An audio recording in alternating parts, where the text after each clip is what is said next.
जय श्री राम दोस्तों, स्वागत है आप सभी का द कृष्णा क्लासेस में। तो दोस्तों, सबसे पहले मैं इम्पोर्टेंट अपडेट बता देता हूं कि हमारे चैनल में दोस्तों UKSI की रीजनिंग मैथ की क्लासें बहुत जल्द शुरू होने वाली है। पूरा घटना चक्र जिसमें GS वो सब पूरा डिटेल में हम MCQ के रूप में आपके लिए लेकर आएंगे, इसलिए आप दोस्तों चैनल को सब्सक्राइब करिए। और साथ ही साथ दोस्तों, साइंस साइड वालों के लिए मैं बता देता हूँ कि हमारे पास टेलीग्राम चैनल में डेली बाइलिंगुअल क्विज होती है।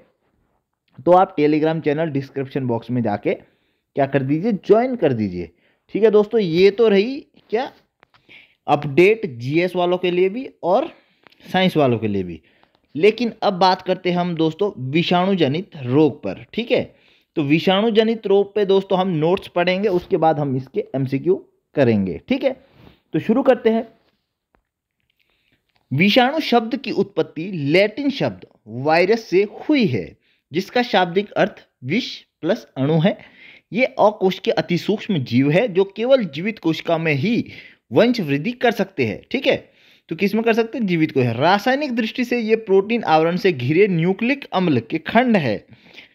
जीव विज्ञान की वह शाखा जिसके अंतर्गत विषाणु का अध्ययन किया जाता है वायरोलॉजी कहलाती है। विषाणु जीवित कोशिकाओं से युक्त किसी भी जीव को संक्रमित कर सकते हैं, जैसे पशु, पौधे, कवक, कोई भी जीवित कोशिका हो उसको संक्रमित कर सकते हैं। जीवाणुभोजी बैक्टीरियोफेज एक प्रकार का विषाणु होता है जो जीवाणु को संक्रमित करता है। ठीक है, मतलब कि जो बैक्टीरियोफेज होता है वो क्या है? एक प्रकार का विषाणु, और उस विषाणु से क्या हो जाते हैं? जीवाणु संक्रमित हो जाते हैं। मतलब जीवाणु का भी जो गुरु है वो विषाणु है। ठीक है, स्वतंत्रता प्राप्ति के बाद से अब तक भारत में 3 प्रमुख रोगों यथा चेचक, गिनी वर्म रोग तथा पोलियो का उन्मूलन हो चुका है। ठीक है, ये ध्यान रखना। अप्रैल 1977 में भारत को चेचक मुक्त घोषित किया गया था। कब किया गया था? अप्रैल 1977। विश्व स्वास्थ्य संगठन द्वारा फरवरी 2000 में भारत को गिनी वर्म रोग मुक्त देश घोषित कर दिया गया था।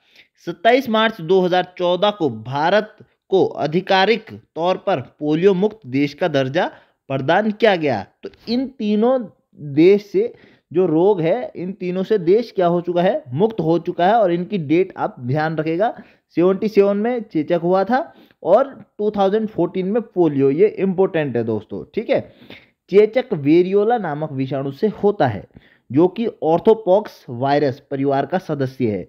जो वेरियोला है वो किसका सदस्य है? ऑर्थोपॉक्स का। ठीक है, ये हमेशा ध्यान रखना।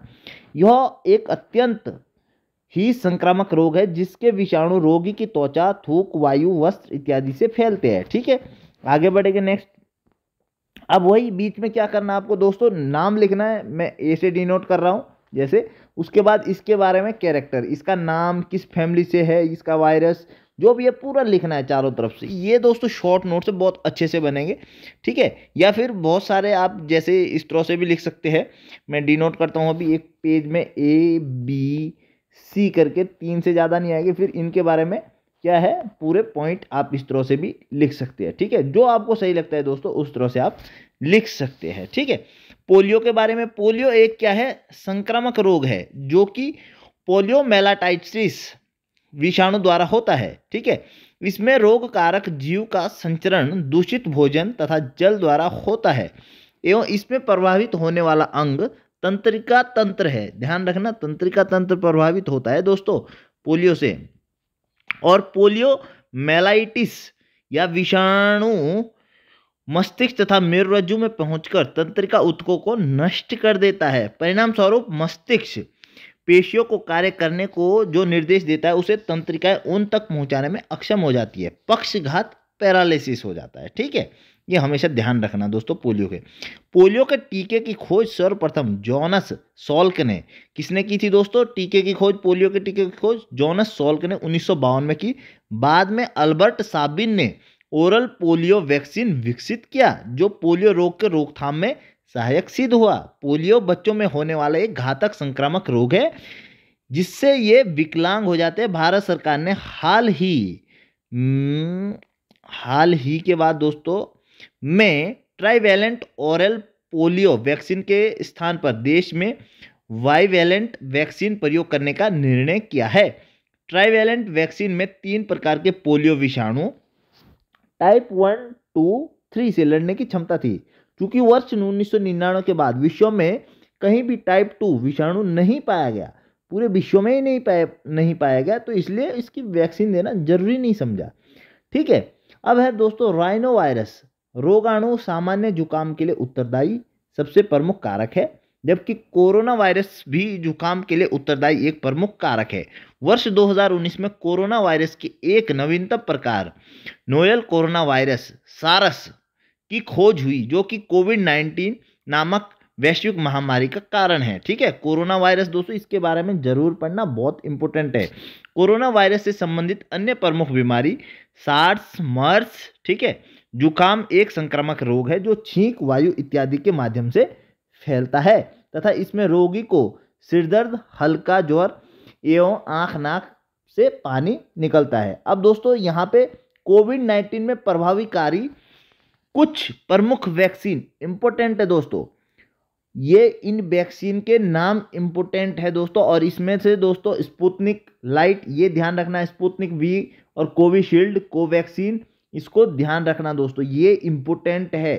ठीक है। इनके बारे में जरूर याद रखना, अगर जरूरत पड़े तो नेट से शॉर्ट नोट्स भी बना लेना। ठीक है। क्योंकि अभी मैंने एक एग्जाम का, मुझे ध्यान नहीं रहा, शायद फायर इंस्पेक्टर वाला है, जिसमें कोविड के बारे में पूछा गया है सिलेबस में कि आप कोविड के बारे में भी हमें बताइए, तो अच्छे से पढ़ना दोस्तों। ठीक है। अगर मुझे मिलेगा तो मैं इसको आपको बहुत अच्छे से डिटेल में बताने की कोशिश करूंगा। Hepatitis B virus hepa DNA virus परिवार का एक सदस्य है, जिसके कारण लीवर में सूजन जलन होता है। मंस या कंठमाला रोग एक विषाणु जनित रोग है जिसे गलसुआ भी कहते हैं। इसमें पैरोटिड ग्रंथि कष्टदायक रूप से बड़ी हो जाती है। ठीक है। रेबीज या हर्पिस रोग भी विषाणु के कारण होता है। रेबीज विषाणु प्राय कुत्ता, बिल्ली, चमगादड़ तथा जंगली जानवरों जैसे लोमड़ी, रेकुन आदि में पाया जाता है तथा इनके द्वारा मानव में पहुंचता है। रेबीज रोग को हाइड्रोफोबिया भी कहते हैं। ठीक है। क्योंकि इससे संक्रमित व्यक्ति को जलाशय के पास जाने से डर लगता है। ठीक है। इसका मतलब ये नहीं जो जल से डरता है उसको पक्का रेबीज हो रखा, नहीं, लेकिन होता है ना कुछ लोग जिनको रेबीज होता है वो जल से डालने से डर जाते हैं। ठीक है। रेबीज का विषाणु केंद्रीय नाड़ी तंत्र को प्रभावित करता है। ध्यान रखना, केंद्रीय नाड़ी तंत्र। ठीक है। मेनिंजोइड्स वायरस बैक्टीरिया तथा अन्य सूक्ष्म जीवों के संक्रमण से मस्तिष्क तथा मेरुरज्जु पर चढ़ी झिल्ली में सूजन आ जाने से होने वाला रोग है। ठीक है। मेनिंजोइड्स जो होता है मस्तिष्क में होता है, मेनिंजिस जो वो होती है हमारी ये मेम्ब्रेन होती है किसकी, मस्तिष्क के चारों तरफ कवरिंग की, उस पे हो जाता है। ठीक है। और ये विषाणु से रोग है। डेंगू भी विषाणु से है दोस्तों। ज्वर में हड्डियों और जोड़ों में भयंकर तेज दर्द होता है। इस रोग को हड्डी तोड़ ज्वर भी कहते हैं। यह एक प्रकार के विषाणु के संक्रमण से होता है जिसे एडीज इजिप्टी, एडीज एल्बोपिक्टस वोक्यूलेक्स फेटिंगस नामक मच्छर फैलाते हैं। डेंगू ज्वर से पीड़ित रोगी के रक्त में प्लेटलेट्स की संख्या बहुत कम हो जाती है। तो दोस्तों इसमें क्या हो जाता है, प्लेटलेट्स क्या हो जाते हैं, कम हो जाते हैं। ठीक है। अब आगे बात करेंगे दोस्तों, पीत ज्वर या येलो फीवर एक संक्रामक रोग है। इस रोग का कारक एक सूक्ष्म विषाणु है जिसका संचार एडीज जाति के मच्छरों द्वारा होता है। पीत ज्वर ध्यान रखना, एडीज एल्बोपिक्टस जिसे टाइगर मच्छर के नाम से भी जाना जाता है। पीत ज्वर, डेंगू ज्वर तथा चिकनगुनिया जैसे रोगों के कारक विषाणु का वाहक होता है। ठीक है। जापानी इंसेफेलाइटिस, ये दोस्तों इंपॉर्टेंट है। इंसेफेलाइटिस जो जापानी इंसेफेलाइटिस है, रोग का कारक कौन है दोस्तों, फ्लेविराइडी कुल का विषाणु। ठीक है। इस विषाणु का वाहक क्यूलेक्स वंश के मच्छर अर्थात क्यूलेक्स ट्रिटिनियो रिंग्स, ठीक है, होते हैं। इस विषाणु से मानव एवं जंतु, सुअर, जंगली सुअर संक्रमित होते हैं। जापानी एनसेफेलाइटिस रोग मानव मस्तिष्क प्रभावित होता है, ये ध्यान रखना। ठीक है। सुअरों को मानव रिहायशी क्षेत्र से दूर रखना इस रोग के उन्मूलन में सहायक है। एड्स सभी को पता है विषाणु जनित रोग है। ठीक है। एचआईवी द्वारा होता है जिसमें शरीर की रोग प्रतिरोधक क्षमता क्षीण होती है। एचआईवी के संक्रमण से शरीर की प्रतिरक्षा प्रणाली से टी लिम्फोसाइट्स जो कि क्या है हमारी श्वेत कोशिकाएं होती है, नष्ट हो जाती है, जिससे रोगी की कई प्रकार से संक्रामक रोगों के कारण मृत्यु हो जाती है। फिर उसके बाद जब टी लिम्फोसाइट जो हमारी क्या है, प्रतिरक्षा प्रणाली है, ठीक है, प्रतिरक्षा कोशिकाएं हैं, तो ये क्या जब नष्ट हो जाएगी तो कोई सा भी रोग आसानी से हो जाएगा। एड्स रोग असुरक्षित लैंगिक संभोग, दूषित रक्तदान, संक्रमित मादा से अपरा के संपर्क द्वारा संचारित होता है। इसीलिए कभी भी आपने देखा होगा, आप जाते हैं कहीं पे भी नाई के पास जाते हैं तो आपको अच्छे से ब्लेड उनका वो जो होता है उसको सही से साफ करवा के आपको यूज करवानी चाहिए, ठीक है। तो विश्व में एचआईवी की लगभग 9 उप प्रकार प्रसारित है।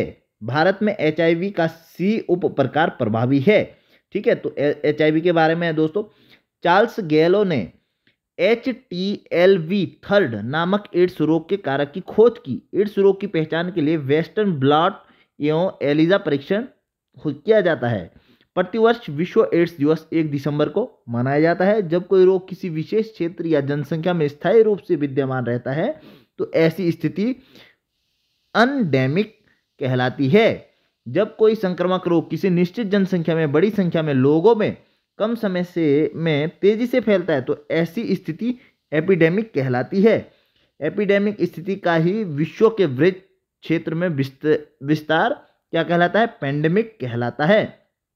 मई जून 2018 में केरल में निपाह वायरस के प्रकोप के कारण 17 व्यक्तियों की मौत हो गई थी। ज्ञातव्य है कि निपाह वायरस बीमारी एक जूनोटिक बीमारी है, अर्थात एक ऐसी बीमारी जो मुख्यतः जानवरों से मनुष्यों में संचारित होती है।